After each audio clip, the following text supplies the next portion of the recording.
Ser Podcast.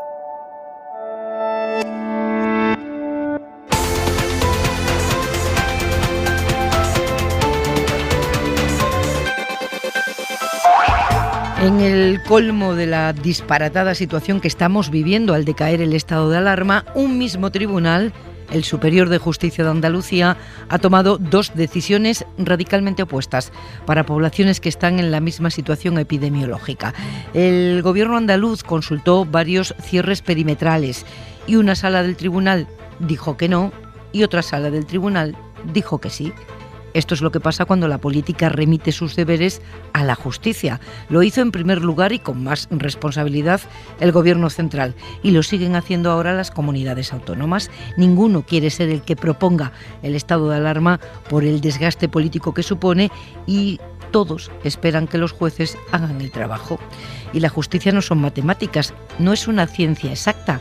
Eso está quedando absolutamente claro, que con la misma legislación, dos salas de un mismo tribunal dictaminan en sentido contrario. También han sido los tribunales los que han tumbado por un defecto de forma Madrid Central el conjunto de limitaciones para vehículos contaminantes en el centro de la capital que proyectó Carmena. Lo llevó a los tribunales en su día el PP, estando en la oposición, no política, no tribunales. PP que ahora gobierna el Ayuntamiento de Madrid y tendrá que sacarse de la manga prisa y corriendo otro Madrid Central, porque en Bruselas está muy mal visto contaminar, aunque sea la madrileña, y se arriesga a una multa importante. Y así vamos. Pero tranquilos, que la vacunación avanza. Eso va bien. Pepa Bueno. En la cadena SER, hora 25. En la mesa del análisis, Jesús Maraña, director editorial de Infolibre. Buenas noches. Hola, muy buenas noches. Esther Palomera, adjunta al director del diario.es. Buenas noches. Buenas noches, Pepa. Ignacio Ruiz Jarabo, ¿cuánto tiempo? Economista, buenas noches. Sí, buenas noches, Pepa. Y qué bien me vienes esta noche para hablar de multas en un ratito. En un ratito. Con un ojo en Palestina se encamina este martes hacia su final. El día en 2 minutos, Aimar. Israel acaba de cerrar esta noche el aeropuerto internacional del país, el aeropuerto de Tel Aviv, por la lluvia de cohetes lanzados desde Gaza que está cayendo sobre la ciudad. Jamás había amenazado con dirigir los proyectiles hacia esta ciudad de 500.000 de habitantes. Israel no dejaba de bombardear la franja y eso es lo que está pasando ahora mismo. Al menos 28 palestinos han muerto en las últimas horas por bombas israelíes. 3 israelíes han muerto por los proyectiles desde Gaza. El primer ministro israelí en funciones, Netanyahu, que está en una situación de debilidad política enorme, a punto de perder el poder, está compareciendo una y otra vez durante estas horas. Acaba de decir que han neutralizado a decenas de terroristas y que han bombardeado el cuartel general de Hamás. Una profunda preocupación por parte de las autoridades españolas por la violencia que se está registrando en estos últimos días, tanto en Jerusalén como en Gaza. Las vidas de los civiles tienen que ser protegidas, siempre y por encima de todo. Es Arantxa González Laya, ministra española de Asuntos Exteriores. Y en Estados Unidos, a pesar de que Biden mantiene, lo acaba de decir además, su respaldo a Israel y a lo que él llama el derecho legítimo de Israel a defenderse, el expresidente Donald Trump ha publicado hace unos minutos un comunicado en el que critica a Biden por su falta de apoyo a Israel. Eso dice, y asegura que el mundo es más violento y más inestable con Biden. Dice Trump: cuando yo estaba en el cargo éramos conocidos como la presidencia de la paz. Lo que acaba de reconocer la administración Biden es que Estados Unidos tiene ya escasez de suministros por el ciberataque a la mayor red de oleoductos del país. Dice que escasez que no afecta a la gasolina, eso dice la Casa Blanca, pero no concreta entonces a qué se refiere cuando habla de escasez de suministros por ese ataque a los oleoductos. Y en Venezuela, cambio de estrategia importante por parte del principal líder de la oposición, Juan Guaidó, que ahora sí se abre a negociar con el gobierno de Maduro y plantea por primera vez la opción de que la comunidad internacional levante las sanciones. Venezuela necesita un acuerdo de salvación nacional, acuerdo que debe darse entre las fuerzas democráticas representadas por el gobierno interino, la Asamblea Nacional, la plataforma unitaria, los actores que conforman y sostienen al régimen y la comunidad internacional, especialmente las potencias internacionales. Por cierto, que la crisis venezolana tiene una nueva derivada que seguro va a marcar la política española en los próximos días. El Tribunal Supremo venezolano ha pedido esta noche a España la extradición de Leopoldo López. Es el opositor venezolano que primero se escondió en la embajada española en Caracas. En octubre consiguió salir del país de forma clandestina rumbo a España. Desde entonces vive aquí. Venezuela ha pedido esta tarde-noche su extradición y Pablo Casado acaba de exigirle a Pedro Sánchez que no reconozca la legitimidad de ese tribunal del Supremo venezolano porque dice Casado, es la justicia de una dictadura y España no puede reconocerla. El Tribunal Supremo, pero el español, puede que finalmente no tenga que pronunciarse siquiera sobre el toque de queda fuera del estado de alarma, porque a pesar de que varias comunidades intentaron mantener el toque de queda y en algunas de ellas los tribunales superiores de justicia lo han tumbado, como Euskadi, Navarra, Canarias, solo Canarias en principio lo iba a recurrir al Supremo, pero esta noche han rectificado. Sí pelearán ante el Supremo el cierre perimetral, pero no el toque de queda. Los servicios jurídicos están preparando un recurso solo para recuperar el cierre perimetral cuando estemos por encima del nivel 2. Vamos a renunciar al toque de queda porque en todos los casos ha decaído en otras comunidades y sabemos que va a haber un no rotundo. Es el vicepresidente de Canarias, Román Rodríguez, en Canarias Radio. Más allá de las restricciones, la noticia hoy sobre la pandemia tiene que ver con las vacunas. España pondrá la de Janssen a las personas de entre 50 y 59 años. Es la vacuna que requiere una sola dosis. Y en Cataluña, esta noche ha terminado la, por ahora, última reunión entre Esquerra y Junts. No hay acuerdo. Junts se niega a facilitar la investidura de un gobierno de Esquerra en solitario. Dicen que ellos o entran en el gobierno o no facilitan nada. Así que a 2 semanas de que se convoque automáticamente una repetición electoral, la ruptura ahora mismo entre los dos grandes partidos independentistas es total. Y en la contra de Hora 25...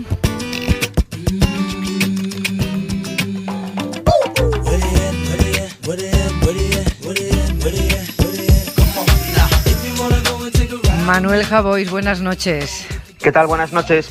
Que la bronca por el amparo legal de las restricciones no eclipse otras cosas que sí se hacen. La vacunación avanza, ya lo decíamos antes, y el Gobierno ha aprobado hoy la ley que regula las condiciones laborales de los repartidores a domicilio que trabajan para plataformas digitales, lo que se conoce como la ley Riders. Derechos frente a algoritmos, Javois.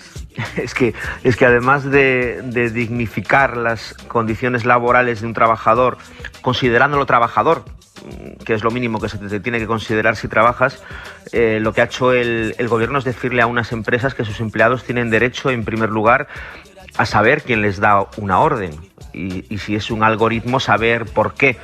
Me ha gustado mucho la frase que ha dicho la vicepresidenta Yolanda Díaz, cuando dijo que ahora los algoritmos van a ponerse al servicio de la mayoría social. Bueno, es una frase muy ambiciosa, porque creo que queda muchísimo camino por recorrer, pero desde luego la intención de que esto sea una realidad en las relaciones laborales es una intención muy valiosa, más que nada para anticiparse al futuro o estar mejor colocados que lo que estamos ahora para cuando la inteligencia artificial decida ya no solo quién trabaja y cómo, sino además cuánto tienes que cobrar. Y cuanto más lejos veamos ese futuro, o peor lo consideremos en cuanto a distancia, peor situados vamos a estar para que no nos atropelle o no lo convierta mediante una tecnología opaca en una nueva herramienta de desigualdad social. Creo que ya hay suficientes como para que además la tecnología se ponga al servicio de esto.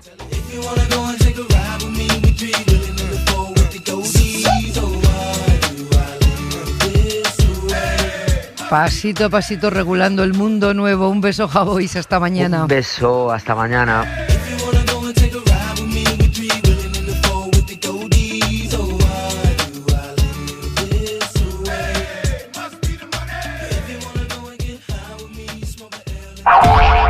Hora 25. Pepa Bueno. Alrededor de una decena de ciudades españolas ha tomado medidas para combatir las emisiones contaminantes de los coches. Limitaciones de distinto tipo para evitar la contaminación, por salud pública y porque la Unión Europea lo exige bajo riesgo de multa importante. En todas las ciudades en las que se limita el tráfico hay y ha habido polémica, pero donde la medida ha llegado más lejos en los tribunales ha sido en Madrid. El PP convirtió en un campo de batalla Madrid Central el proyecto con el que el Ayuntamiento de Manuela Carmena acometió la tarea de intentar sanear el aire que se respira en la capital. Almeida lo llevó a los tribunales y después de varias vicisitudes, el Supremo en sentencia firme lo ha tumbado hoy definitivamente por un defecto de forma. Adrián Prado, buenas noches. ¿Qué tal, Pepa? Buenas noches. Vamos a repasar en primer lugar el recorrido de este proyecto, qué oposición se ha encontrado, con qué argumentos, cómo ha llegado hasta el tribunal y qué ha dicho el alto tribunal. Bueno, como decías, fue la gran apuesta de Manuela Carmena y de Ahora Madrid. La medida entró en vigor el 30 de noviembre de 2018 y desde el primer momento se convirtió en un elemento de batalla política en la capital. El PP encontró uno de sus principales argumentos para hacer oposición. Se habló de una medida fake porque en una primera etapa no se ponían multas y se cuestionaba también su eficacia para reducir la contaminación.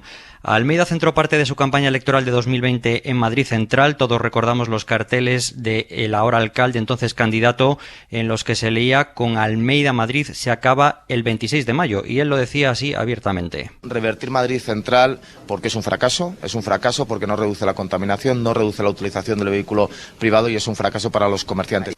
Pero no solo Almeida, Pepa, también Pablo Casado entró en esta batalla. A veces crea más contaminación porque lo que está ocasionando es que la descongestión de vías del centro produce más atascos y produce que haya vehículos que quieren entrar en la capital que acaben estando circulando.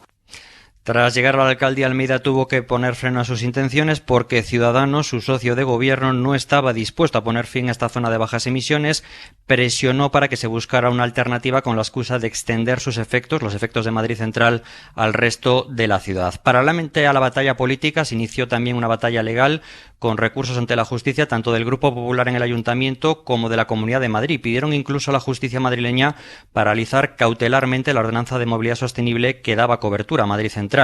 El TSJM anuló parte de esta ordenanza por defectos formales, dado que no se cumplió con el trámite esencial de información pública y con la imprescindible memoria económica previa a la aprobación de la ordenanza. Ecologistas en Acción y otras entidades recurrieron esa sentencia ante el Supremo y hoy tenemos el primer fallo que anula a Madrid Central al rechazarse el recurso de Ecologistas en Acción. Y sin entrar en el fondo, el alto tribunal insiste en que la forma de esta ordenanza no era la correcta al no tener esa memoria económica y al no haber sido sometida a información pública, Pepa. Y ahora el alcalde de Madrid ya ha dicho que el ayuntamiento va a seguir multando, pero además de multar, ¿cómo van a llenar el vacío legal que ha provocado el recurso? ¿Tienen algo preparado para aplicar ya?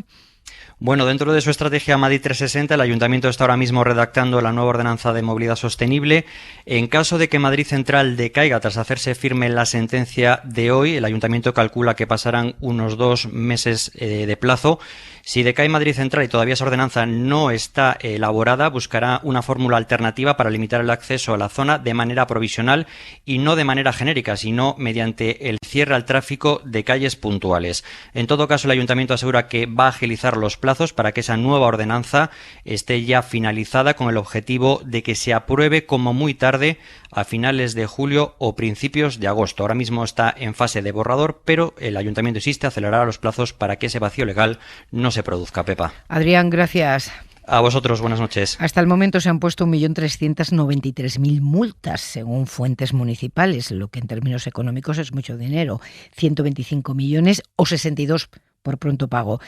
Ruy Jarabo, ¿y ahora qué pasa con las multas que están recurridas? Porque me imagino que las que están pagadas ya, ¿no? Eso no tiene arreglo, ¿o sí? Bueno, puede estar pagada y recurrida, se pueden hacer ambas cosas a la vez. Pero vamos a ver, a estas horas, y a pocas horas de haber conocido la sentencia del Supremo y desconociendo sus términos concretos, pues lo más seguro es lo que decía mi abuela, que quién sabe. Pero, por decir algo más concreto, vamos a ver, efectivamente hay multas que se recurrieron, habiéndose pagado o no, y por tanto que todavía estén vivas, es decir, que haya resolución sobre ese recurso. No será el mismo caso que aquellas que fueron aceptadas y no fueron recurridas, donde efectivamente se les habrá pasado el plazo de un posible recurso. No obstante, esto también hay que tenerlo en cuenta con los términos concretos de la sentencia del Supremo, porque puede ser que la anulación de la norma de Madrid Central tenga efectos ex nunc o ex tunc, para que se entienda. Puede ser que se diga desde la sentencia, a partir de ahora queda anulada la ordenanza municipal, o puede que diga téngase por no aprobada en ningún momento la ordenanza municipal, dado que ha sido nula, declarada nula, y considérese que no ha formado nunca parte del ordenamiento jurídico. Las circunstancias también son cambiantes, ¿no? En todo caso, y al margen de la duda legal que tenemos en estos momentos, de momento, yo creo que hay que aproximarse a ello también con un planteamiento de la necesaria lealtad y buena fe que deben regir la relación entre administración y ciudadanos, ¿no? ¿Qué quiero decir con eso? ¿Eso qué quiere decir? Claro, pues me explico, que si la ordenanza es nula, con unos efectos o con otros, a mí me parece que la administración no debe quedarse el dinero que ha sido cobrado a los madrileños mediante una ordenanza declarada nula. Además, es verdad, como bien has dicho tú, que son 120 millones de euros, ¿no? Pero medido en términos relativos no es tanto. El presupuesto del Ayuntamiento de Madrid son más de 5.000 millones de euros y, por tanto, estaría afectando a un 2% del presupuesto. Este año aumenta ese presupuesto un 8%, pues supondría que el aumento de este año en vez de un 8 fuera un 6. El Ayuntamiento de Madrid lo puede soportar en aras de esa lealtad y de esa buena fe que debe regir las relaciones con los administrados. Y pongo un ejemplo, y con esto acabo, un ejemplo ilustrativo de cómo efectivamente una institución española actuó con ese principio de lealtad y de buena fe. Me vais a decir que barro para casa, ya lo sé, pero cuando hace un año aproximadamente el Tribunal Supremo dijo que las liquidaciones que practicaba la agencia tributaria haciendo tributar por las prestaciones de maternidad que pagaba la Seguridad Social eran ilegales, resulta que prácticamente el 100% de las madres que lo habían percibido no había recurrido, porque eran importes muy pequeños y costaba más hacer el recurso que el importe, eran 500 euros por madre o lo que fuera, ¿no? Con lo cual no podían recurrir, ya se les había pasado los plazos, ¿no? La dirección de la agencia tributaria, la actual, lo subrayo, la actual dirección de la agencia tributaria aplicó esa buena fe y ese principio de lealtad y dictó una disposición de ejecución de la sentencia por la cual ella misma de oficio devolvió a todas las madres que habían percibido esa prestación las cantidades cobradas indebidamente. Yo creo y confío en el buen sentido jurídico y político del alcalde de Madrid para que, más allá de los vericuetos judiciales jurídicos, de oficio el Ayuntamiento de Madrid devuelva todas las multas que han sido cobradas mediante una ordenanza que ha sido declarada nula. Pues lo iremos viendo y lo iremos comprobando. Desde que Madrid Central se puso en marcha, la contaminación en el centro de la capital ha bajado un 22% y un 10% en toda la ciudad. No es una cosa solo de Madrid. ¿Qué estarán diciendo ustedes? Ya están estos con lo de Madrid. Es que es importante, la sentencia es importante, el tema de la contaminación en las grandes capitales, pero no solo en las grandes capitales, porque las principales ciudades españolas han entendido la necesidad de ponerle limitaciones al tráfico, en unos casos por ordenación urbana, por devolverle espacio a los ciudadanos y en muchos para hacer frente al reto medioambiental que tenemos por delante. Barcelona es el ejemplo más claro. Allí cuentan con una zona de bajas emisiones desde hace un año y con las conocidas como superislas, que son grupos de manzanas en los que está prohibido el tráfico. Y en su zona metropolitana, en la zona metropolitana de Barcelona, 8 municipios preparan ya sus propias zonas de bajas emisiones. En Valencia existen áreas de prioridad residencial para reducir el tráfico privado, aunque todavía no se sanciona a los infractores. El Ayuntamiento de Sevilla quiere poner en marcha el plan Sevilla Respira, que prevé restringir el tráfico privado al centro y avanzar en peatonalizaciones, pero aún no se ha materializado. Se pusieron cámaras hace ya 2 mandatos, pero no están activas. También en Andalucía, en Málaga, el centro histórico está restringido, solo pueden acceder residentes, y además muchas ciudades como Gijón, Oviedo, Valladolid, Murcia activan restricciones temporales a la circulación cuando los niveles de contaminación se disparan. Por cierto, a partir de 2023, con la entrada en vigor de la Ley del Cambio Climático, todas las ciudades de más de 50.000 habitantes, que son unas 145 en toda España, van a tener que tener zonas libres de emisiones. Madrid se queda con la ordenanza anulada a la espera de lo que pueda hacer el Ayuntamiento. ¿Y Europa? ¿Cómo respiran las principales capitales europeas con las que Madrid se habla de tú a tú? Rafa Panadero. Vamos a empezar con los primeros, los británicos. Londres fue la primera capital en cerrar. Desde 2003, para entrar al Central London hay que pagar una tarifa que cambia en función de la zona concreta, el horario, el tipo de vehículo y si ese vehículo consume diésel o gasolina. Solo se libran los de más de 9 plazas y las motos. Los vecinos tienen un descuento del 90%, pero no les sale gratis, tienen que pagar.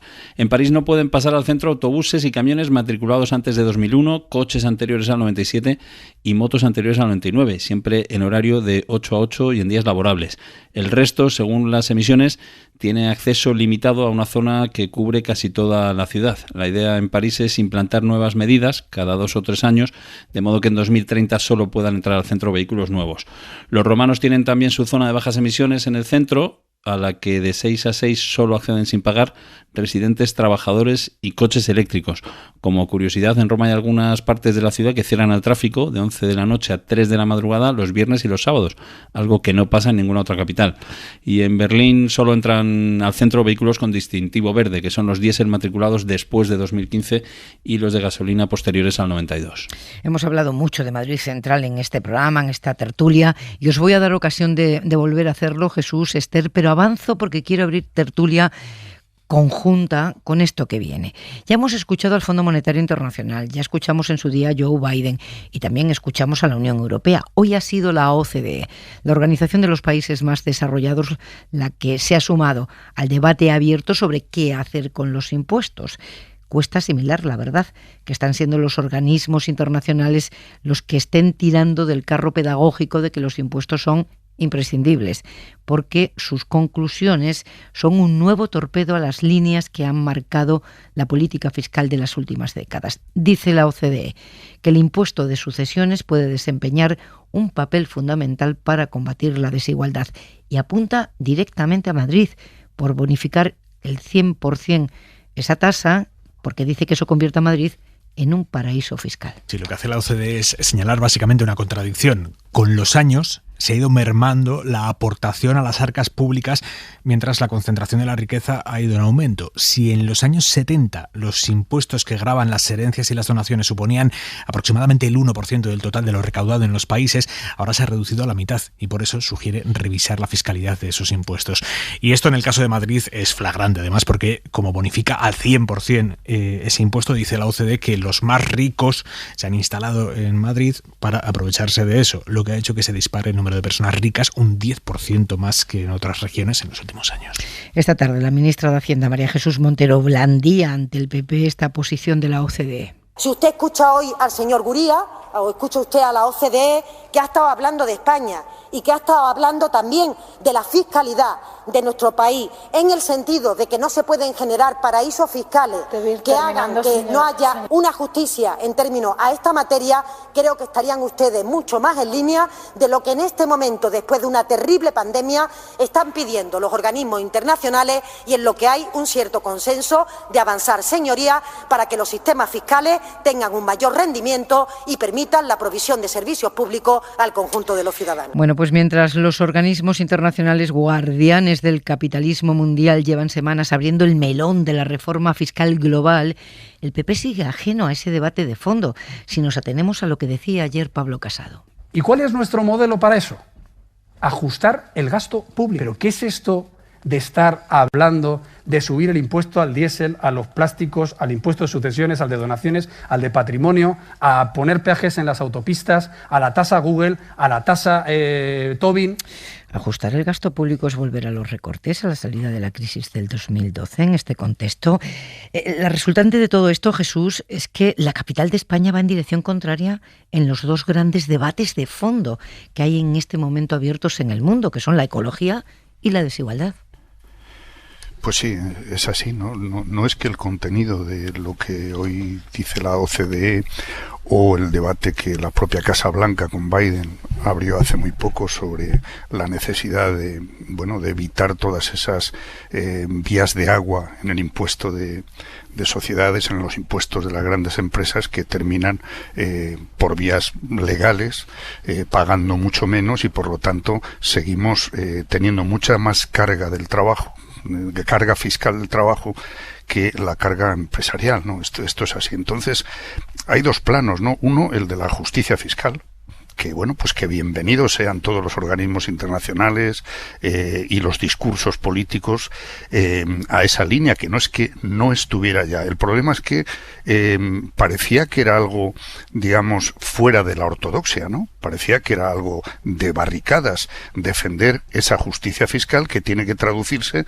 efectivamente en que quienes más tienen y más ganan, más contribuyan a la caja común. Y el otro plano es el de la obviedad de que se necesitan más ingresos para sostener un estado del bienestar que la pandemia ha puesto en primer plano. Esas costuras debilitadas en el estado del bienestar en Occidente se han visto absolutamente obvias por culpa de la pandemia. Bueno, pues con todo ese contexto, que a mí me parece que es muy necesario que se ponga en el debate público y que se vayan tomando decisiones que además no pueden ser solo particulares, sino globales en el sentido institucional, internacional, europeo, etcétera. Pues sí, nos encontramos con que en nuestro país hay discursos políticos del PP y en unas comunidades más que en otras, en lo de Madrid y en esta campaña electoral ha sido muy claro, que van exactamente en dirección contraria. Y me parece que es muy interesante analizar eso y que se haga mirar, ¿no? Porque es que Casado lo que anunció ayer es que iba a llevar además a Bruselas, iba a seguir llevando, porque ya lo ha hecho en su confrontación respecto a los fondos europeos, iba a llevar a Bruselas esa especie de denuncia de que lo que hay que hacer no es exactamente lo que se está haciendo, lo que se pretende hacer, no por un capricho del gobierno actual español, sino porque todas las instituciones internacionales ahora mismo y quienes representaban más el ala, digamos, más liberal de la economía, como puede ser el actual primer ministro italiano Mario Draghi, dicen, oiga, es momento de seguir reforzando lo público y de gastar desde lo público para reflotar la economía y para generar ingresos más justos, porque si no, simplemente no se sostiene. Además de que no sea justo el sistema actual, es que es muy difícil sostener el estado del bienestar al que todo el mundo apoya, voten lo que voten en cualquier encuesta, todo el mundo quiere una sanidad pública fuerte, una educación sólida, etcétera, etcétera, pues hacen falta ingresos. Y no hay soluciones mágicas si no vamos en esta línea, ¿no? Voy a dar la palabra también al director de la agencia tributaria, exdirector, pero Esther, te quiero escuchar a ti primero. No, pues se preguntaba Pablo Casado que qué es esto, ¿no? De subir los impuestos. Es exactamente por donde va el mundo en este momento. Después de la pandemia, quien va a contracorriente es el Partido Popular.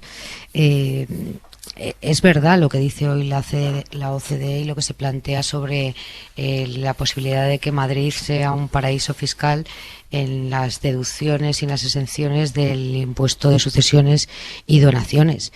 Pero no son los únicos impuestos sobre los que ha mirado la OCDE. Hace apenas un mes ya urgió a España a hacer una reforma fiscal en profundidad que eliminase las deducciones y las desgravaciones también en IRPF e IVA. Quiero decir que el afrontar una reforma fiscal en profundidad en este país lleva pendiente desde hace muchos años por los diferentes gobiernos, por el gobierno del PSOE desde luego, pero también por los anteriores, y esto es algo sobre lo que permanentemente las instituciones europeas nos están urgiendo a que es inaplazable ya, ¿no? Y como consecuencia de la pandemia es obvio que esto hay que afrontarlo. Es verdad que la OCDE dice que el momento de afrontar esta revisión fiscal en profundidad es cuando pase la pandemia y no ahora, pero son debates absolutamente ineludibles. Ya el año pasado la IDEF llegó a cifrar en 60.000 millones de euros lo que dejaba de recaudar la hacienda pública por la sucesión de bonificaciones y deducciones que hay en nuestro sistema tributario. Bueno, yo creo que es el momento de afrontarlo, pero afrontarlo desde un punto de vista parlamentario, no solamente por parte del gobierno, y de abrir este debate en profundidad. Yo creo que la derecha española no puede eludir por más tiempo este debate, porque claro, siempre que hay convocatorias electorales, la derecha anuncia bajadas de impuestos, cosa que ha hecho en esta campaña y en la anterior también la presidenta de la Comunidad de Madrid, y luego tampoco las afronta. Por lo tanto, creo que es el momento de dejar a un lado la demagogia y afrontar o transitar por la misma senda que nos están indicando las instituciones europeas y por donde camina en este momento el mundo en su conjunto, ¿no? A ver si tenemos un respiro sin convocatorias electorales. Alguien decía, siento no recordar quién en este programa hace unos días, que la campaña electoral es mal momento para debatir de impuestos, ¿no? Porque es fácil hacer demagogia. Ahora, si tenemos un ratito así, sin unas elecciones a la vista, Ignacio Ruiz Jarabo, igual es el momento de abrir este melón y de discutirlo con un poco de serenidad. Sí, la verdad es que el debate es necesario, ¿no? Pero fíjate, la verdad que habéis dicho cosas muy interesantes sin perjuicio de que yo no estoy de acuerdo con todas, ¿no? Vamos a ver, empezando por el llamado paraíso fiscal que dice la OCDE que es Madrid porque tenga una tasa cero en el impuesto sobre el patrimonio. Y decís que es una institución importante, sin duda, pero la institución más importante a la que pertenece España es la Unión Europea, estaremos de acuerdo, ¿no? En ningún país de la Unión Europea existe el impuesto sobre el patrimonio. Hay algo parecido, que no es exactamente así, en Francia, y nada más. En ningún otro país de la Unión Europea existe el impuesto sobre el patrimonio. Por tanto, la OCDE ha calificado mal un paraíso fiscal interno Madrid, por eso, dentro de la Unión Europea, desde luego no. Las comunidades que sí lo apliquen, lo que será es un infierno fiscal dentro de la Unión Europea, ¿no? Por cierto, impuesto sobre el patrimonio, cuyo tipo impositivo es el 2,5%. Yo creo que claramente confiscatorio. Decidme cuántos patrimonios generan rentas del 2,5%. Desde luego, desde la crisis del 2007-2008, prácticamente ninguno. Serán escasísimos, con lo cual con las rentas no se puede pagar el impuesto, solamente se puede pagar reduciendo el patrimonio, y eso es lo que técnicamente e incluso jurídicamente se considera confiscación. Pero, oye, para que veamos que la cuestión no es solamente ideológica o desborda el tema ideológico, fue Rodríguez Zapatero y su gobierno los que eliminaron el impuesto sobre el patrimonio en este país. Lo que pasa es que por mor de la crisis a la que me he referido, lo mantuvieron un año más de forma excepcional. Correcto. Y enseguida llegó Cristóbal Montoro, malhadadamente quitó la eliminación del impuesto. Por tanto, ojo con considerar que el impuesto sobre el patrimonio es bueno. No lo considera así ningún país de la Unión Europea y, desde luego, no lo consideran así personajes de la izquierda con formación económica tan preclaros como Miguel Sebastián. A mí me gustaría... Sí, pero déjame que concluya, Jesús. En cuanto al impuesto de sucesiones, que dice la OCDE que puede cumplir funciones de igualdad, hombre, es una broma. Es decir, yo he puesto, este ejemplo lo he puesto en este programa hace ya quizá 2 años, ¿no? Pretender que yo con el impuesto de sucesiones, mis hijos y los hijos de Ana Patricia Botín se igualen, pues exigiría una confiscación, una expropiación absoluta del patrimonio que heredaran los hijos de Ana Patricia Botín. Es una broma. Pero es que además, fíjate que este impuesto, el origen del impuesto muy atrasado es de las legiones romanas, para financiarlos, ¿eh? Es un impuesto claramente militarista. Pero hasta hace bien poco, se llamaban derechos reales, porque eran los derechos que los monarcas absolutistas cobraban a sus súbditos. Ese es el impuesto sobre sucesiones, que, por cierto, también tiene un cierto componente confiscatorio, porque en España, y esto se dice poco, se puede llegar a cobrar hasta el 80% de una herencia. El Estado puede llegar, con la legislación del impuesto de sucesiones, hasta percibir el 80% de una herencia, lo cual a mí me parece claramente falto de ética y de barbaridad, ¿no? Y finalmente, hombre, a mí me parece que en esto coincido con vosotros, que desde luego en época de pandemia no deben subirse los impuestos. Sin embargo, el gobierno español lo hizo. La ley de presupuesto para 2021 subió prácticamente medidas de incremento de la carga tributaria en prácticamente todos los impuestos, ¿no? Y luego, vamos a ver, claro que deben financiarse los servicios públicos que conforman el estado del bienestar. Yo creo que hoy nadie lo pone en duda, como bien habéis dicho vosotros, ¿no? Pero es que no nos engañemos, con los impuestos se financian muchas más cosas que el estado del bienestar. Con los impuestos que nos cobran, en este país se financia, por ejemplo, Radio y Televisión Española, que a mí no me parece que forme parte de lo que yo considero el estado del bienestar, y son del entorno de 1.000 millones de euros al año. Con el Estado, con los impuestos que nos cobras, se financian 15.000 millones de euros en subvenciones que, según la IREF, no se sabe ni cómo se gastan el dinero ni justifican el uso de las subvenciones percibidas. Entrad al debate, tenemos 4 minutos, me voy a ir a publicidad en 4 minutos, pero luego seguimos discutiendo. O con los impuestos que nos cobran, ¿verdad? Se paga, por ejemplo, se regala al planeta la cúpula de la ONU, ¿verdad? Algo que todavía en el mundo se abren los ojos de cómo un país como España, que es un país mediano, o en la clase media, por así decirlo, luego no es de los más ricos, tuvo el lujazo de hacer un regalo al mundo en la cúpula de la ONU. Por tanto, lo que se está diciendo, y no solamente Pablo Casado, también todos los organismos internacionales, es que, ojo con el gasto público, hay que reducir el gasto público. Y reduciendo el gasto público, evidentemente, no hacen falta tantos impuestos. Jesús. Vamos a ver, yo no me atrevería a entrar en una discusión ni técnica ni histórica sobre los impuestos con un exdirector de la agencia tributaria. Atrévete. No soy tan osado, Ignacio. Pero sí que pongo sobre la mesa dos cosas. Primero, se suele caer en la demagogia de asentar que la derecha es partidaria de bajar impuestos y la izquierda de subirlos. Y yo automáticamente me sale siempre la primera pregunta es, ¿pero qué impuestos? ¿Y a quién? Porque no es lo mismo, es decir, no estamos hablando de esa dualidad ideológica que a mi juicio es falsa, pero estaremos de acuerdo en que la justicia fiscal, entre otras cosas, está en la propia Constitución, que también dice, por cierto, lo de que no puede ser confiscatoria. Pero la progresividad fiscal está expresamente asentada en la Constitución. Y si no lo estuviera, habría que exigirlo, pero es que lo está, ¿no? Segundo, los impuestos, el impacto de los impuestos sobre patrimonio, sucesiones y donaciones en la desigualdad o en la reducción de desigualdad, yo creo que hay estudios sobrados que lo asientan. No es que de esos impuestos tenga que depender el estado del bienestar. No creo que nadie diga eso, porque al final son las cargas salariales, son los asalariados los que fundamentalmente mantienen el Estado, por decirlo así. Por eso siempre cualquier pequeño incremento en el IRPF, en las clases medias, es lo que más inmediatamente tiene impacto en los ingresos. Pero dicho esto, estamos hablando de esa doble necesidad, la de la justicia fiscal y la de aumentar los ingresos, que por cierto en España, y lo sabe Ignacio como mejor que nadie, seguimos a 7 puntos de distancia de los ingresos fiscales medios en Europa. Y algo hay que hacer. Y da la casualidad de que últimamente los aires, insisto, de las grandes instituciones internacionales van por ahí. Y eso no quiere decir que estemos defendiendo la confiscación del patrimonio de los ricos. Porque no es así de sencillo. Lo que sí está claro es que desde 2008 hasta 2020 los impuestos que pagan las grandes empresas y los grandes patrimonios no se han incrementado y sin embargo sí se ha incrementado la carga del trabajo. Esto es así, son simples datos y los conoce Ignacio mejor que nosotros.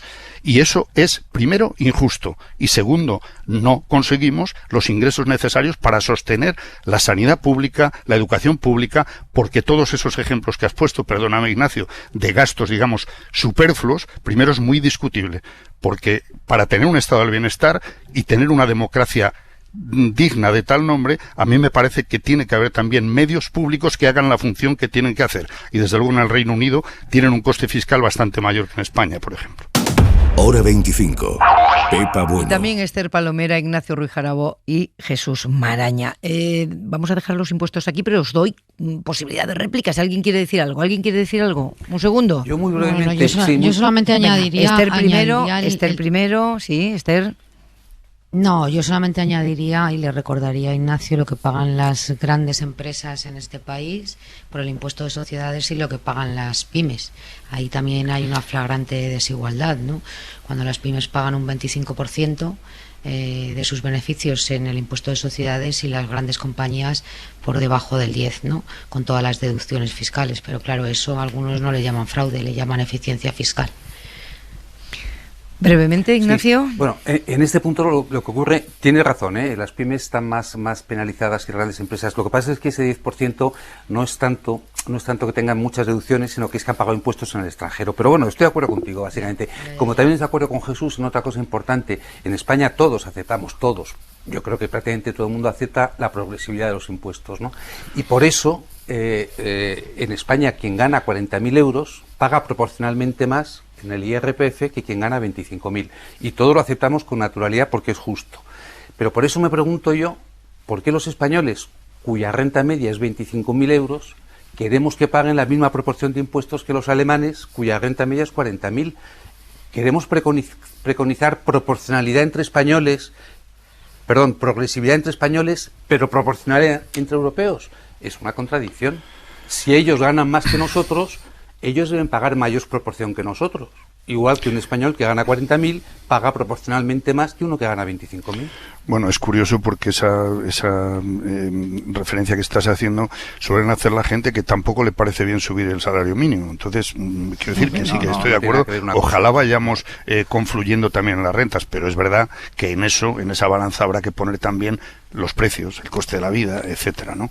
Pero en fin, de acuerdo en eso, que ojalá tuviéramos también esa mejora en las rentas salariales o evitar esa brecha de desigualdad en las rentas salariales. Y olvidé una cosa antes que es importante en lo que dice la OCDE, que es lo del dumping fiscal y el llamado paraíso fiscal madrileño. Solamente quiero proponer una imagen sencilla. Si eso es tan correcto y nos parece bien, es que lo puede hacer cualquiera. De manera que ¿dónde está el límite? Pregunto. Si cada comunidad o cada región se pone a competir por abajo, en rebajar los impuestos, sobre todo a las empresas y a los ricos, para que vengan más ricos, que es lo que ha ocurrido en Madrid, llegará un momento, insisto, en que ¿quién va a pagar las carreteras, los hospitales, los colegios, etcétera? Pregunto, porque esa es la línea, ¿no? Que en Madrid se paga IRPF, un poco menos que en otras comunidades, pero se paga quiere decir que lo sostengamos todos los asalariados, insisto. Claro, no, se paga sociedades, impuestos de sociedades se paga en Madrid, se paga IBI, se paga plusvalía municipal, que en Madrid se pagan impuestos. Es que claro no que pagamos impuestos, lo que digo es que si aquí vienen los ricos, y es lo que denuncia la OCDE, es porque hay una competencia desleal en lo fiscal, como pasa a nivel de países entre Irlanda o Luxemburgo y otros países. Es una competencia, digamos, injusta en términos de justicia fiscal. Aquí, ¿no? Desleal no, porque las otras comunidades lo pueden hacer. Aquí la única deslealtad está en la Constitución, porque sí establece unos privilegios que no tienen las demás comunidades a el País Vasco y a Navarra. A las diputaciones forales, mejor dicho, del País Vasco y a Navarra. Ahí sí que hay una deslealtad, una competencia desleal posible. Y creo que estás mezclando debates, Ignacio. Estamos hablando ahí de los fueros y los derechos históricos, etc. Y nos vamos de este tema, que os abrí los micrófonos para rematar 4 cositas. No podemos hacer un monográfico de impuestos hoy. Ha sido bien interesante escucharos a todos. Mañana Pedro Sánchez se somete a la primera sesión de control al Gobierno en el Congreso después de las elecciones de Madrid. Tendrá que responder a estas preguntas. Pablo Casado pregunta: ¿se considera respaldado por los españoles? Santiago Abascal pregunta: ¿cuáles son exactamente las líneas rojas que ha cruzado Vox? Y Gabriel Rufián pregunta: ¿qué planes tiene para lo que queda de legislatura? Veremos qué responde mañana Sánchez. Casi podemos anticipar este debate que vamos a escuchar en la SER mañana por la mañana. Hoy ya hemos tenido a lo largo del día y en la sesión del Senado, en la sesión de control al Gobierno en el Senado, un aperitivo en el que no solo hemos visto a la oposición atacando con dureza al Ejecutivo por la gestión de la pandemia tras el estado de alarma, también sus socios de investidura le piden, exigen respuestas. Carolina Gómez, buenas noches. Sí, buenas noches, Pepa. Y esta tarde en el Senado el Partido Popular volvía a la carga. Primero trasladan la responsabilidad a las autonomías y ahora se lavan las manos. Esto es un absoluto caos, señora Calvo. Su política está fiada al disparate, al cainismo, a la antipatria y a la deslealtad. Los socios de investidura, que llevan semanas pidiendo un marco jurídico alternativo, reclaman al Gobierno que lidere la desescalada e incluso algunos, como Íñigo Errejón, planteaban retomar el estado de alarma. El Gobierno podría contar con nuestros apoyos, pero el Gobierno tiene que liderar. Nos pareció sobre todo una irresponsabilidad anunciar el fin del estado de alarma sin un horizonte. Oiga, a mí no me temblaría las manos de intentar llegar a un acuerdo con quien sea. Compromís y el PNV están dispuestos ambos a apoyar el plan B jurídico del Partido Popular, aunque creen que no vale para este momento porque tardaría en ponerse en marcha varias semanas. Aitor Esteban descartaba a mediodía en la SER que Euskadi vaya a pedir un estado de alarma perimetral como plantea el Ejecutivo. Es un caos. No tiene ningún sentido porque la pandemia está en todo el Estado. Entonces, lo lógico es decrétese para todo el Estado. Ciudadanos también apuesta por un plan jurídico alternativo y Vox. Si hemos estado toda la campaña hablando de libertad, no entendemos ahora cómo el día después de la campaña se empieza a hablar de restricciones de esa misma libertad. Se opone la ultraderecha a cualquier tipo de restricción. ¿Cómo es la política, eh? Los más celosos de su autonomía. Claro, para pedir el estado de alarma, que se pida para todo el Estado, porque al final la pandemia está en todo el Estado. Esther Palomera, esto que hemos visto hoy anticipa un poco lo que podemos ver mañana, aunque mañana están los líderes y aprovecharán la tribuna en todas las direcciones. Pero ¿cómo está la relación del Gobierno con sus socios parlamentarios? Bueno, yo creo que con motivo del estado de alarma, aquí hay una discrepancia evidente, ¿no? Muy evidente, y luego las relaciones con el independentismo catalán están en stand-by a la espera de ver lo que ocurre finalmente en Cataluña, ¿no? Si se forma gobierno o no se forma gobierno. Pero aquí, en realidad, en el asunto del estado de alarma, hay que reconocer que los únicos coherentes y responsables, pero coherentes, han sido los diputados de Vox, que no han querido el estado de alarma ni las restricciones nunca, ni siquiera en los momentos más duros del confinamiento, cuando no se habían fabricado las vacunas y cuando todo este país estaba sumido en la depresión más absoluta. Ellos querían que no hubiera ninguna restricción. Estos son los únicos coherentes, insisto, irresponsables pero coherentes. Los demás han ido modificando su posición política a lo largo de la pandemia. Y cuando digo los demás me refiero a todos los partidos, incluidos también los nacionalistas vascos y catalanes, que en su día no querían el estado de alarma y ahora piden que se mantenga. El gobierno ha cambiado el trazo y el discurso una y mil veces desde que empezó la pandemia, no solamente con el estado de alarma, sino con el compromiso que adquirió el presidente del gobierno de intentar hacer una legislación sobre pandemias que no ha cumplido en estos últimos meses. Yo particularmente creo que llevar a una ley ordinaria la restricción de derechos fundamentales, desde mi punto de vista, puede ser bastante peligroso y una tentación para aquellos que pueden aplicarlo en el momento más inoportuno posible. Entonces, más que un debate jurídico, que lo hay, a mí lo que me parece es que hay un evidente pulso político entre el gobierno y las comunidades autónomas por ver quién no toma la decisión de seguir limitando derechos fundamentales a los españoles que están cansados de la pandemia, pero cansados estamos todos. Aquí la pregunta sería, ¿qué es lo responsable en este momento? A mí me parece que mantener un estado de alarma, como decía Aitor Esteban, para todo el territorio, pues a lo mejor no es justo, porque ¿por qué se va a mantener el estado de alarma en Valencia, que tiene una incidencia acumulada de 35 casos por 100.000 habitantes? Parece que la situación es desigual en función de las comunidades autónomas.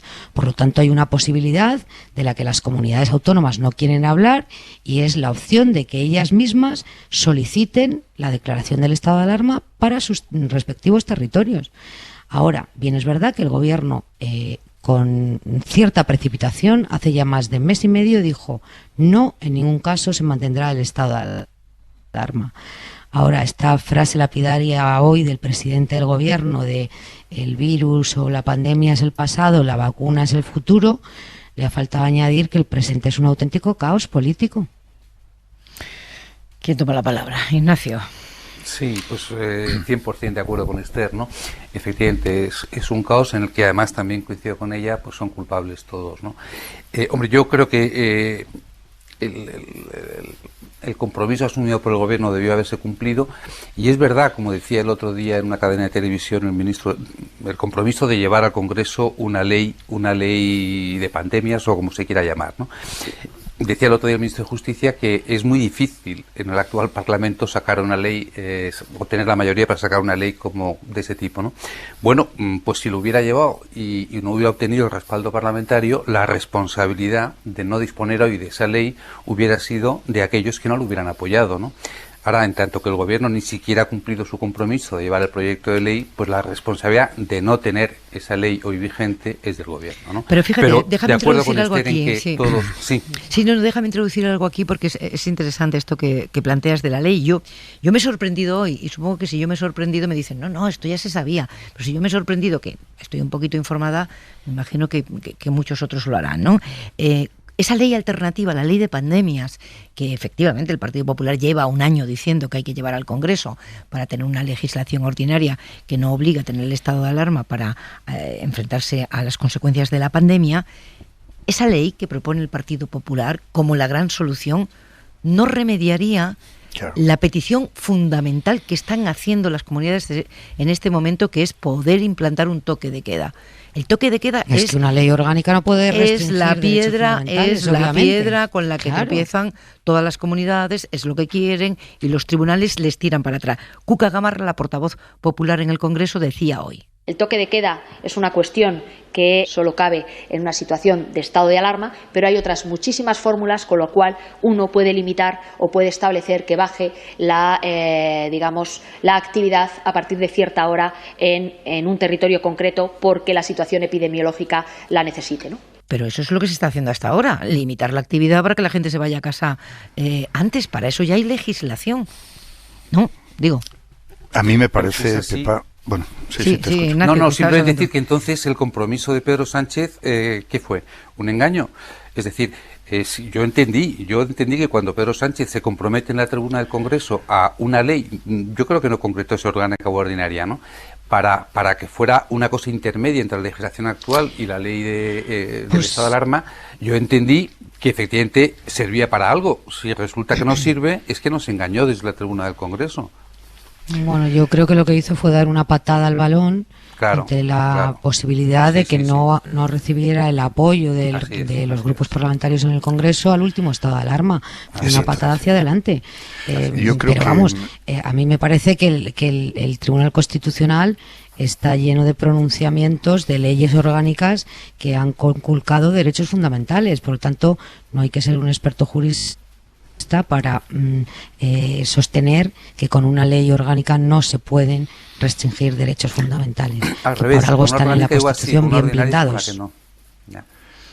A mí me parece que en este asunto constantemente se está poniendo oscuro lo que está bastante claro, ¿no? Y en eso sí que creo que tienen responsabilidad todos. No tanto en eso que se ha citado de todos son culpables de este caos, porque no creo que las responsabilidades sean del mismo grado. Pero cuando hablamos de esa oscuridad y de esa opacidad o de esa confusión a la hora de explicar esto, me parece que sí que han contribuido todos. Es decir, el gobierno no llega a decir claramente nunca que el estado de alarma no lo puede mantener simplemente porque no es capaz de conseguir una mayoría que lo apruebe en el Parlamento. Tiene esa dificultad, se demostró durante meses y ahora además ya no tiene los apoyos que en aquellos primeros meses tenía. Y por lo tanto no lo prolonga. Además de eso, como ya se ha citado, los datos son muy diferentes en distintos puntos de España. El Estado autonómico funciona, ha funcionado y tiene que seguir funcionando en esos parámetros. Hoy se ha demostrado con lo que decía la portavoz Cuca Gamarra, que esa alternativa que decía el PP, que dice el PP de la ley de pandemias, pues además es que no sé todavía exactamente qué aportaría que no esté en disposición de decidir ahora mismo cada comunidad autónoma si no es el tema de la movilidad entre comunidades, por ejemplo, ¿no? O el toque de queda, que ya sabemos que ya reconocen claramente que eso no se puede legislar de otra manera que en el estado de alarma. Bien, la segunda parte de todo esto es netamente política. El problema es que teniendo la facultad de solicitar el estado de alarma para una autonomía, para quien la quiera, quien considere que es necesario para tomar las medidas que exija el control de la pandemia, puede hacerlo. Y ya se ha dicho desde el gobierno que se le facilitará inmediatamente y se le dará además automáticamente la dirección de la gestión de la pandemia. Y no se hace por motivos exclusivamente políticos. Esta es la realidad. No lo quieren pedir los gobiernos nacionalistas y no lo quieren pedir los gobiernos que están en la oposición. Y efectivamente no tendría sentido que no se le concediera el estado de alarma a quien lo pida si los datos le llevan a concluir que necesita esas medidas que constitucionalmente están en la ley del estado de alarma y no están en otro sitio. Podemos discutir si se equivocó mucho, poco o tanto como ya se ha dicho Pedro Sánchez cuando entró en esa vía y dijo estoy dispuesto a estudiar una alternativa legal para... El caso es que no se ha hecho y además es que es difícil, según algunos juristas, que se haga. Pero llegados a este punto, digamos claramente, no hay mayoría para un estado de alarma y quienes llevan diciendo no sé cuántos meses que tener el estado de alarma es una cosa de una dictadura constitucional, pues ahora no quieren utilizar la herramienta del estado de alarma para pedirla para quien lo necesite. Que lo necesita, evidentemente, en ese sentido, mucho más Madrid que Valencia, por ejemplo, ¿no? Sí, sí. eso de la aplicación asimétrica, ¿verdad?, de la legislación en función de cómo está cada comunidad. Esto que, por ejemplo, para los impuestos se argumenta, ¿no? Yo pongo los impuestos que quiero porque soy una autonomía con autonomía fiscal. Vamos a avanzar. El Gobierno hoy ha aprobado la regulación laboral de los riders y han salido a explicarlo después del Consejo de Ministros. Es una legislación importante que tapa un agujero en este mundo nuevo en el que nos movemos, donde algunos derechos laborales se difuminan, desaparecen. Ha llamado la atención la proclamación de unidad que sigue haciendo el Ejecutivo desde hace unos días, desde las elecciones de Madrid, en cuanto tiene un micrófono por delante. Hoy, tras el Consejo, Díaz y Montero. Que el Gobierno de España, comandito, con dos formulaciones políticas diferentes y unido, va a dar lo mejor de sí mismo. Hemos hecho muchas cosas y les anticipo que lo mejor está por hacer en nuestro país. Ahora estamos mucho más unidos que en el momento en que conformamos este Gobierno y, por tanto, larga vida, ¿no?, a este Gobierno, porque creemos que es bueno para el interés general. Ya sé que los periodistas preguntamos, no es que salgan y suelten el discurso, los periodistas preguntamos, pero hay una evidente voluntad del Gobierno de reafirmar, primero, que es un Gobierno cohesionado y, segundo, que la legislatura dura. Esto tiene que ver, obviamente, Jesús, con el resultado electoral. Sí, sin duda, a la hora de comunicar esa unidad del Gobierno de coalición. Sabemos que está presente el hecho de que en las encuestas posteriores al resultado de Madrid se da por hecho que va a haber un ascenso, un efecto psicológico que llevará a un ascenso de apoyo al Partido Popular. Veremos en qué grado, pero eso se da por descontado. Segundo, esto ha coincidido también con el relevo en el liderazgo de Unidas Podemos, que está pendiente en Podemos, pero ya está señalada Yolanda Díaz, digamos, como posible sucesora. Yolanda Díaz está protagonizando desde el minuto 1 un estilo diferente, una forma diferente de relación con el socio de gobierno, y me parece que en este momento, además, ambos necesitan ese mensaje de unidad, o de al menos de entendimiento, ¿no?, de sacar adelante la legislatura hasta el final, porque, entre otras cosas, les interesa prolongar la legislatura, les interesaba antes, pero ahora, después del resultado de Madrid y de ese efecto psicológico que veremos en las encuestas, pues con más motivo, ¿no? Creo que esos dos factores influyen en que estemos asistiendo cada día a mensajes de mucha más concordia, por decirlo así, de los que escuchábamos con cierta frecuencia en etapas anteriores, ¿no? ¿Quién sigue? Ignacio. Sí, no, pues es lógico, por lo que ha dicho Jesús, que haya esos mensajes de unidad, pero aparte que sea lógico los mensajes, yo creo que sería positivo, y entiendo que es así además, que es positivo para España que sea cierto, ¿no? Solo falta que, con la gran división que hay entre las fuerzas políticas, en el gobierno hubiera una división interna, ¿no? Y también coincido con Jesús en que el estilo de Yolanda Díaz va a favorecer, está favoreciendo ya, efectivamente, que sean más fáciles las relaciones internas de las dos partes que conforman el gobierno de coalición, como también ha sido más fácil la relación de Yolanda Díaz con la sociedad, con empresarios, con sindicatos, que la que tenía Pablo Iglesias con las instituciones y personas con las que tenía que enfrentarse, ¿no? A mí lo que no me ha gustado de Yolanda Díaz, solamente una pega, ha hecho una frase, luego lo ha hecho de otra manera, lo de que lo mejor está por hacer, bien, pero lo de ahora empieza la legislatura, hombre, ya sé que no era su intención, pero podía malinterpretarse como un pequeño zasca a Pablo Iglesias, ¿no? Es decir, ahora que no está Pablo Iglesias, ahora es cuando empieza la legislatura. Ya sé que no es su intención, conociéndola mínimamente no es su intención, pero bueno, yo creo que ahí no ha estado del todo afortunada. Pero básicamente coincido con Jesús y alabo que haya esa unidad en el gobierno de España, porque es bueno para todos. Sobre actuación, Esther. Bueno, yo creo que un poquito sí, y Jesús ha puesto en el marco los dos motivos a los que responde esta sobreactuación. Tiene que ver con el resultado de Madrid, que yo creo que hay mucha más preocupación de lo que se ha dicho públicamente. Quiero decir, los análisis que se han hecho internamente no tienen nada que ver con las comparecencias públicas que hemos escuchado, ni al secretario de organización, José Luis Ábalos, la semana pasada, ni el breve esbozo que hizo ayer el presidente del Gobierno después de 6 días.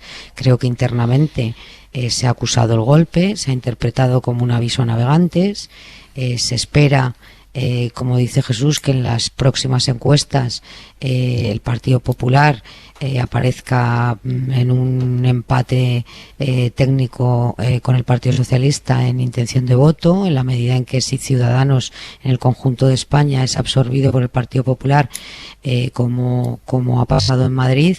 La suma de los porcentajes de hace 2 años sitúan a Pablo Casado ya en un 28%, que es el resultado que obtuvo el Partido Socialista, ¿no?, hace 2 años en las elecciones de 2019. Por lo tanto, yo creo que se ha acusado el golpe y se han hecho las reflexiones que procedían después del derrumbe del Partido Socialista en Madrid. Perdón. Hay una lectura interna también inquietante de los movimientos que se puedan producir a la izquierda del Partido Socialista, ya sin Pablo Iglesias, en el tablero político.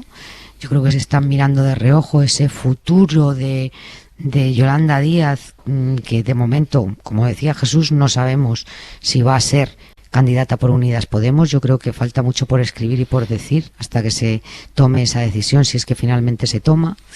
Y parece que el Gobierno mantiene intacta su hoja de ruta, que es agotar la legislatura. El presidente ya lo dijo ayer, que no tiene intención de convocar elecciones, y también lo dijo ante la ejecutiva del Partido Socialista. Lo que sí que se le ha pedido internamente es que se retome la iniciativa política antes de que esto pueda ir a mayores, ¿no? Ese temor, ¿a qué temor te refieres, Esther, cuando dices hay temor a lo que pueda pasar con Yolanda Díaz a la izquierda del PSOE?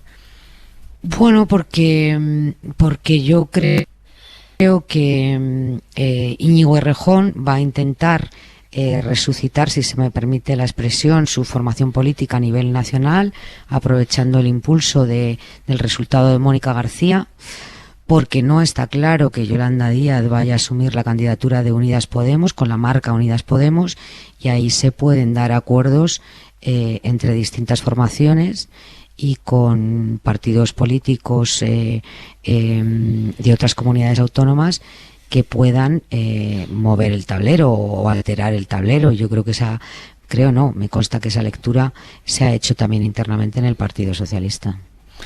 Sí, solo iba a añadir un matiz, porque esto que apuntaste yo creo que es así también, ¿no? Que el liderazgo, digamos, a la izquierda del PSOE, bueno, yo creo que hay que esperar a todos los movimientos que se han puesto en marcha, ¿no? Pero respecto a lo que apuntaba Ignacio del mensaje de Yolanda Díaz, si se podía interpretar como un zasca, decía, ¿no?, a Pablo Iglesias. Yo creo que no va por ahí, porque es verdad que no es la forma, no es el estilo de Yolanda Díaz, y a lo que se refería creo que era una cuestión temporal. Es decir, recordemos que, aunque parezca mentira, el gobierno de coalición tomó posesión en el 14 de enero, si no recuerdo mal, de 2020. Es decir, es que al mes y pico estalló la pandemia. Sí. Entonces, cuando dice que empieza ahora, digamos, la legislatura, me parece que está más en ese contexto de con la vacunación, con los fondos europeos, con el intento de recuperación económica lo antes posible, el diálogo social y las reformas pendientes y que estaban en el acuerdo de coalición, pues creo que se refería más a eso que a que hacer una diferencia con el anterior liderazgo, ¿no? A que la acción de gobierno se la ha comido la pandemia en este año, quieres decir, ¿no? La acción de gobierno prácticamente. Además es que es así, ¿no? Sí, ha sido así. ¿Y tú qué opinas de esa inquietud que subrayaba Esther, la candidatura de Yolanda Díaz, que no está claro que vaya a ser finalmente por Unidas Podemos? Es lo que ella sugería.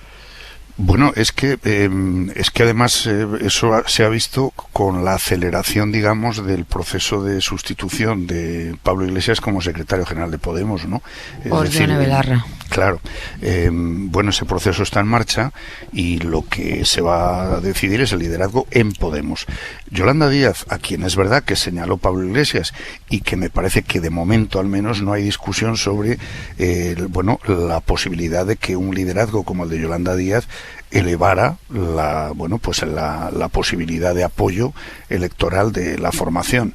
Pero al lanzar los mensajes de liderazgo colectivo, de que queda todavía por elegir en ese proceso quién dirija la coalición, etcétera, y efectivamente tras el resultado importante de Más Madrid, las posibilidades que se abren a la formación de Rejón, creo que es todavía algo por decidir y que en ese sentido hay margen en los próximos meses para comprobar cómo queda todo ese espacio o qué acuerdos internos a qué acuerdos se pueden llegar en ese espacio, que tiene mucho que ver también con las formaciones territoriales que Podemos en su día tuvo, que fue perdiendo y que ahora hay posibilidades de competir en ellas, ¿no? Una última cosa antes de irme a Palestina de nuevo, a Oriente Próximo, que está la situación allí muy complicada, muy complicada, y se ha ido agravando con el paso de las horas esta tarde-noche. Pero antes, en Cataluña, a 16 días de que se agote el plazo y sepamos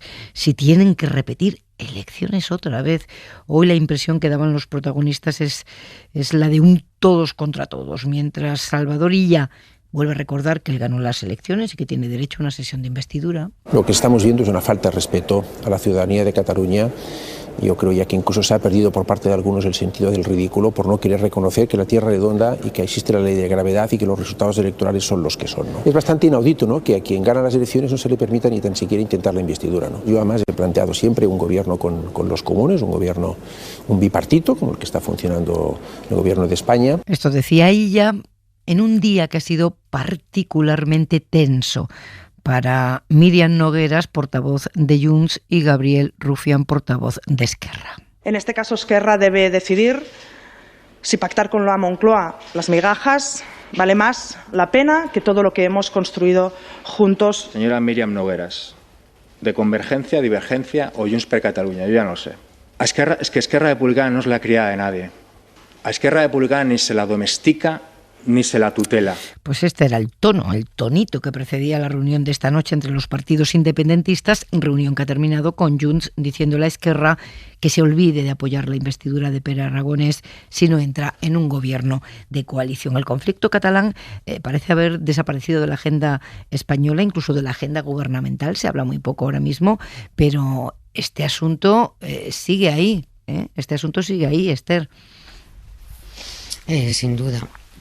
No solamente sigue ahí, sino que hay un compromiso para desempolvar la agenda catalana que tiene que abrirse en esta segunda parte de la legislatura. Yo creo que es uno de los retos a los que se enfrenta el gobierno de coalición. Bien, es verdad que hasta que no se solucione la polémica sobre la gobernabilidad allí es muy difícil abrir esa carpeta. Yo creo que el independentismo lo que está escenificando es, si no me equivoco, su ruptura definitiva.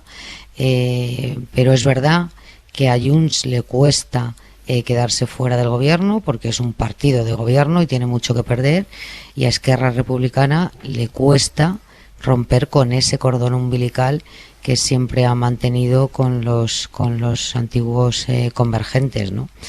Yo creo que la única manera de superar esto es la que apuntaba Salvador Illa esta mañana, que no lo va a permitir la presidenta del Parlamento, el que se presente a esa investidura, y tampoco Esquerra Republicana se abstendría para un gobierno de coalición con los comunes de Salvador Illa, o un gobierno transversal, que tampoco lo veo. Por lo tanto, la tercera opción es la que apuntaba el independentismo hoy mismo, de ir a una repetición electoral, que yo creo que es lo peor que le podría pasar en este momento a los catalanes, porque llevan sin gobierno no desde que se celebraron las últimas elecciones, sino desde las anteriores. ¿A cuántas anomalías democráticas nos hemos acostumbrado, Ignacio? Es decir, el ganador de las elecciones pide someterse a una sesión de investidura, lo que no presupone nada, porque claro, si no lo votan, pues no sale el presidente, pero someterse a una sesión de investidura y defender su posición, y no se le permite.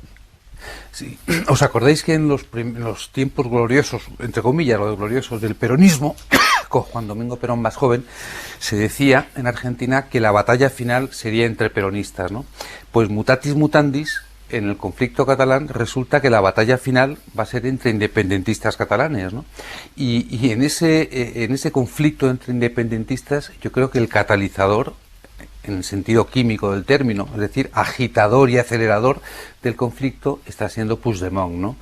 Es decir, las pretensiones de restar poder al govern para que tenga más poder el Consell, o de compartir poderes y demás, junto con las prebendas que quiere tener desde Bélgica y tal, son, yo creo que inasumibles, ¿no? Y ahí yo creo que en ese conflicto, y acabo, está siendo bastante más leal Esquerra Republicana con Junts que Junts con Esquerra Republicana, ¿no?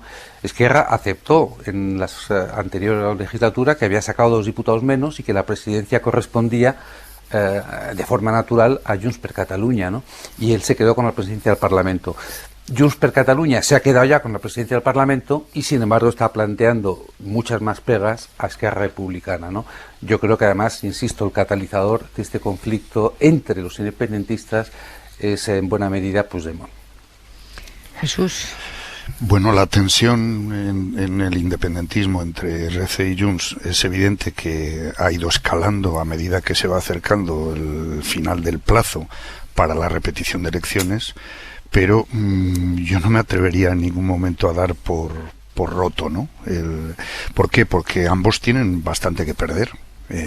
RC, que ganó por primera vez ese pulso, aunque fuera solo por un escaño, y desde luego la exconvergencia, Junts y Puigdemont tienen mucho poder concreto que perder si no están en el gobierno de la Generalitat, ¿no? De manera que yo no me atrevería a dar por roto eso, y no olvidemos además que a medida que se produce ese pulso también aumentan las presiones hacia las dos partes, y ayer mismo se vivieron ya protestas de independentistas ante la sede de RC exigiendo el pacto con Junts, y sabemos que el principal pegamento al final entre RC y Junts siempre ha sido la posibilidad de que uno sea acusado de traidor, ¿no? Bueno, yo creo que todavía hay plazo, y que aunque haya efectivamente, y en eso sí que coincido, bueno, si no se ponen de acuerdo, hay un partido que ganó las elecciones y por lo tanto tiene todo el derecho a intentar la investidura. Y además el debate de investidura sería muy, muy interesante desde el punto de vista político, para examinar precisamente en qué punto está cada uno en el independentismo y en su relación con el Estado, ¿no? Veremos, porque el plazo se va agotando, ¿no?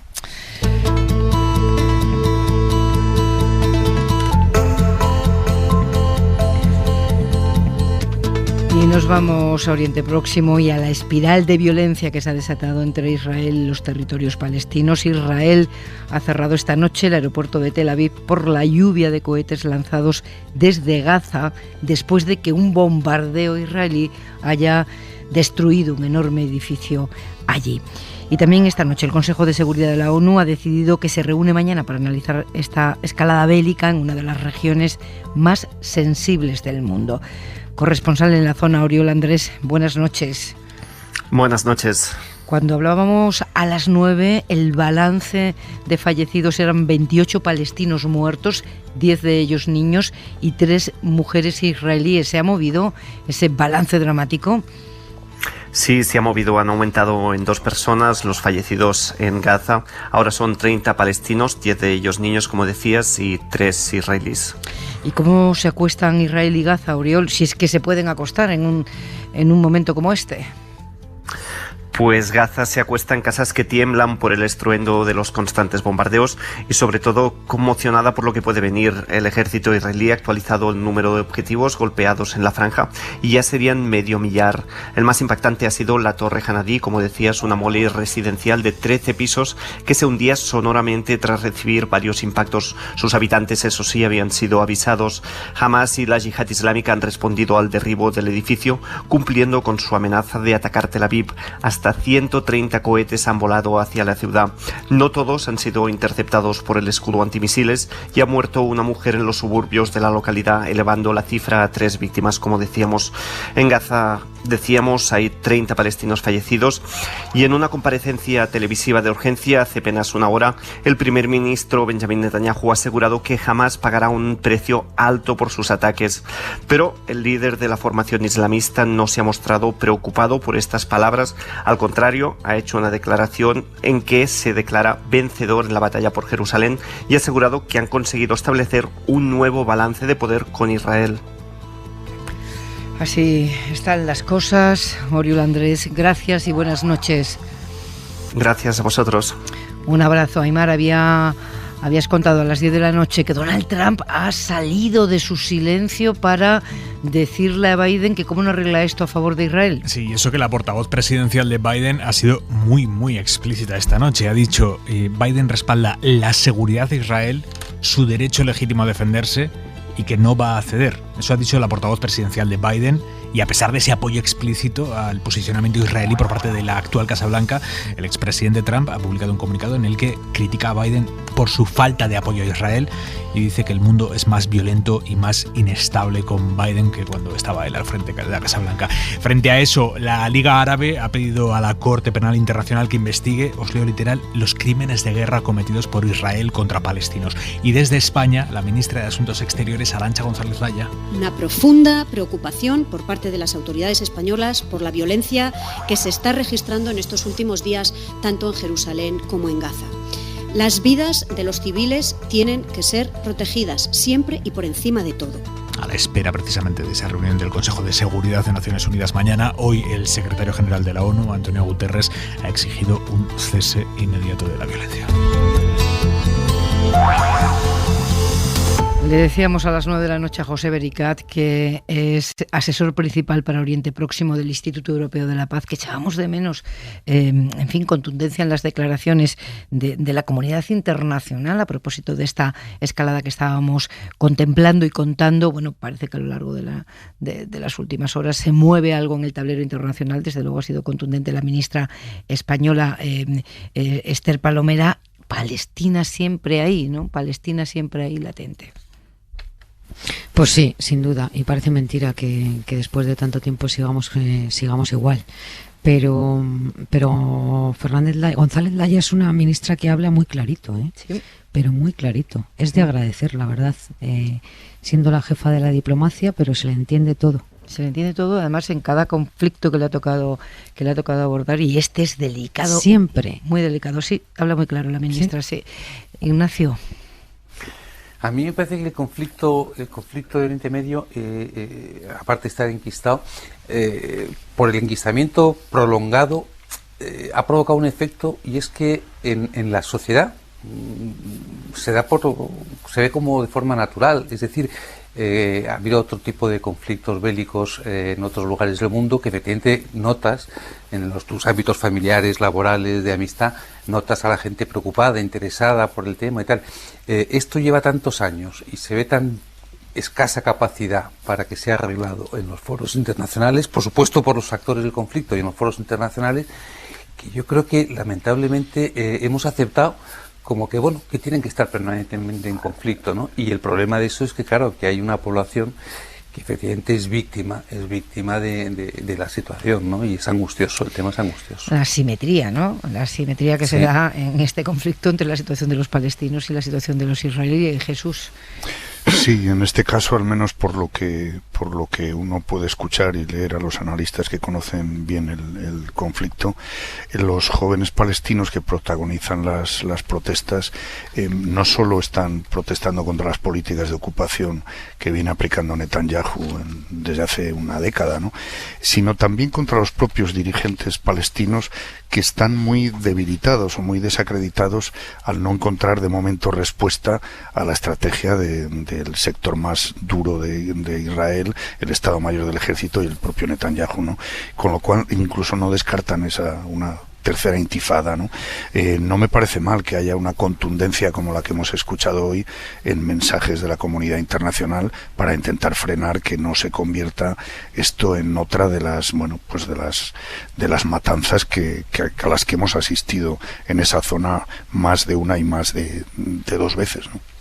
¿Con qué nos vamos, Aimar? Pues mira, el defensor del pueblo de Colombia acaba de confirmar que son ya por lo menos 42 los muertos en las protestas en ese país, 41 civiles y un policía. El presidente colombiano Iván Duque ha viajado esta noche de nuevo a Cali, es la tercera ciudad más importante del país, es el epicentro de estas protestas.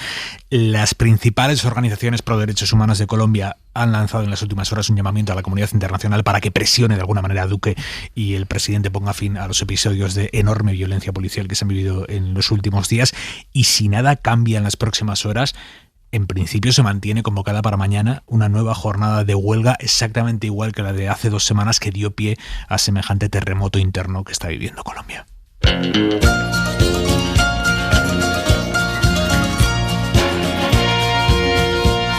An old cowboy went riding out one dark and windy day. Up on a ridge he rested as he went along his way.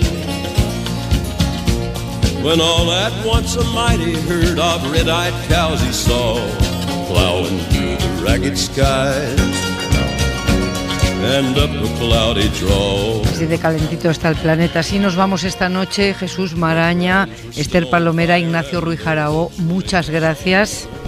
A ti, Pepa, buenas noches. Buenas noches. Un beso para los 3. Volvemos mañana, que descansen.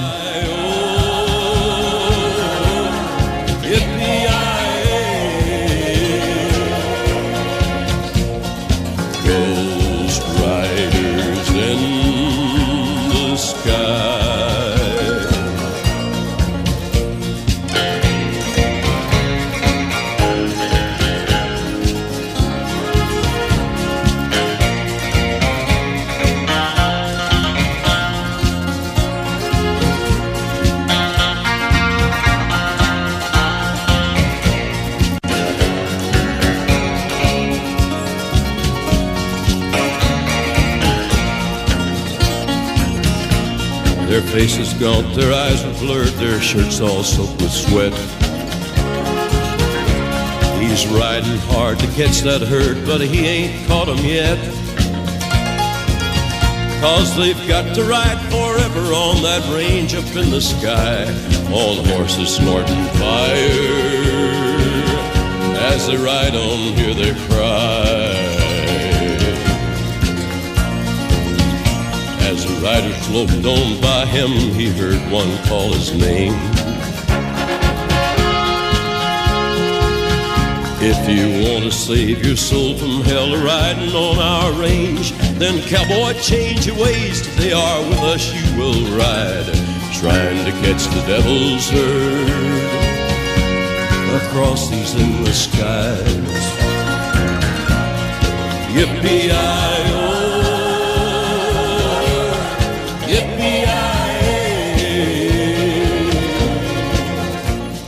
Suscríbete a Hora 25. Todos los episodios y contenidos adicionales en la app de Cadena SER y en nuestros canales de Apple Podcast, Spotify, iVoox, Google Podcast y YouTube. Escúchanos en directo en la SER de lunes a viernes a las 8 de la tarde. Cadena SER. La radio.